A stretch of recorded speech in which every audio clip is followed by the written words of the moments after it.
ملک شاہ سلجوقی ایران کا بادشاہ تھا۔ بہت بہادر، نیک دل اور انصاف پسند تھا۔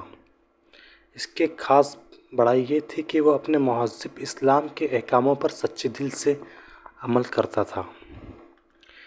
ایک سال رمضان کا مہینہ بھرپور گرمی کے موسم میں آیا تھا، لیکن ملک شاہ ایسے سخت موسم میں بھی پورے روزے رکھ رہا تھا۔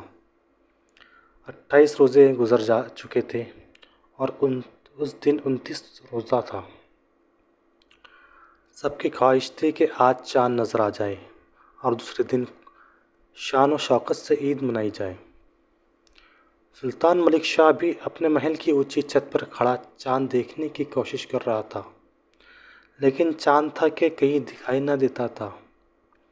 سلطان کے چہرے سے صاف نظر آ رہا تھا کہ وہ چاند دیکھنے کے لیے بے قرار ہے اور چاہتا ہے کہ دوسرے دن عید منائی جائے۔ بادشاہ بہت سے درباری بھی اس کے ساتھ تھے۔ ان میں کچھ ایسے بھی تھے جو بادشاہ کو خوش کرنے ہی کو اپنا سب سے بڑا کمال خیال کرتے تھے۔ انہوں نے اسے خوشی کرنے کے لیے یوں ہی کہہ دیا کہ حضور، ہم نے چاند دیکھ لیا ہے۔ ملک شاہ کو ان کی بات کے سچ ہونے کا یقین آ گیا اور اس نے حکم دے دیا کہ ملک میں منادی کرا دی جائے کہ کل عید ہوگی۔ اسی وقت ہر طرف منادی کرنے والوں کی آوازیں سنائی دینے لگیں، بردان اسلام، چاند دکھائی دے گیا ہے، کل عید کا مبارک تہوار منایا جائے گا۔ جس زمانے کا یہ واقعہ ہے، اس وقت ملک شاہ سلجوقی کے دارالحکومت میں نیشا پور میں ایک بہت بڑے عالم رہتے تھے، جن کا نام امام الحرمین حضرت ابو المعالی رحمۃ اللہ علیہ تھا۔ رمضان شریف کے 29 تاریخ کی شام کو حضرت ابو المعالی بھی چاند دیکھنے کے لیے چھت پر تشریف لے گئے تھے، اور آپ نے آپ کے ساتھی عالموں اور شاگردوں نے چاند دیکھنے کی بہت کوشش کی تھی، لیکن چاند نظر نہ آیا تھا۔ اب انہوں نے چاند نظر آنے اور دوسرے دن عید منانے کا اعلان سنا تو بہت حیران ہوئے۔ فوراً تحقیق کرائی کہ کس اور معتبر آدمی نے بھی تو چاند دیکھا ہوا یا نہیں۔ یہ جب بات ثابت ہو گئی کہ بادشاہ خوشامدی درباریوں کے سوا کسی کو چاند نظر نہیں آیا، تو آپ نے حکم دیا کہ اسی وقت سارے شہر میں منادی کرا دی جائے کہ چاند نظر نہیں آیا، کل سب مسلمان روزہ رکھے۔ بادشاہ کی طرف سے عید کا اعلان ہو جانے کے بعد جب روزہ نہ رکھنے کی ابو المعالی رحمۃ اللہ علیہ کے اعلان کی خوشامدی امیروں نے سنا تو انہوں نے بادشاہ کے خوب کان بھری اور کہا کہ حضرت ابو المعالی نے یہ اعلان کرا کہ حکومت کے خلاف بغاوت کی ہے۔ بادشاہ نے غصے میں بھر کر حکم دیا کہ ابو المعالی کو اسی وقت ہمارے سامنے پیش کیا جائے۔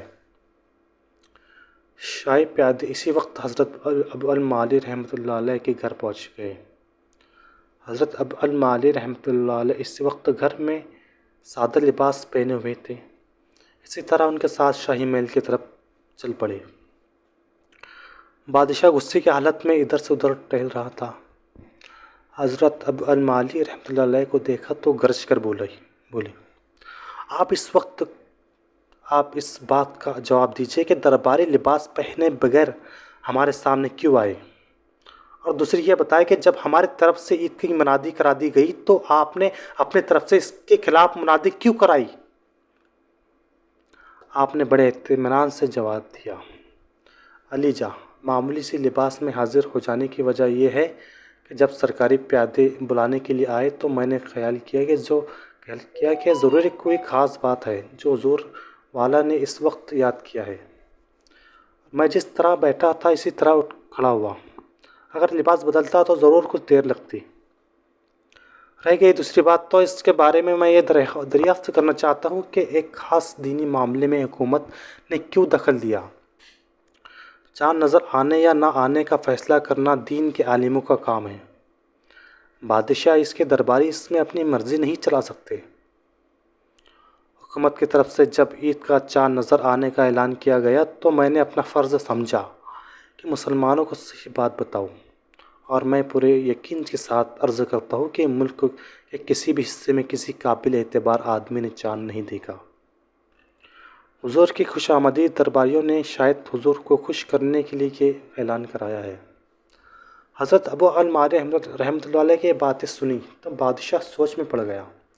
اسے ان کی ساری باتیں بالکل ٹھیک معلوم ہوئیں، اور پھر اس نے اس بات پر افسوس کیا کہ ان کے بارے میں غلط باتیں سوچی اور ایک غلط فیصلہ کیا گیا۔ اس نے حضرت ابو المعالی رحمۃ اللہ علیہ کو بہت عزت کے ساتھ رخصت کیا اور اعلان کرا دیا کہ کل عید نہیں ہوگی، تمام مسلمان روزہ رکھیں۔ اس بات سے معلوم ہوتا ہے کہ شریعت میں کسی کی نہیں چلتی۔ اگر ویڈیو اچھے لگے تو لائک شیئر ضرور کریں۔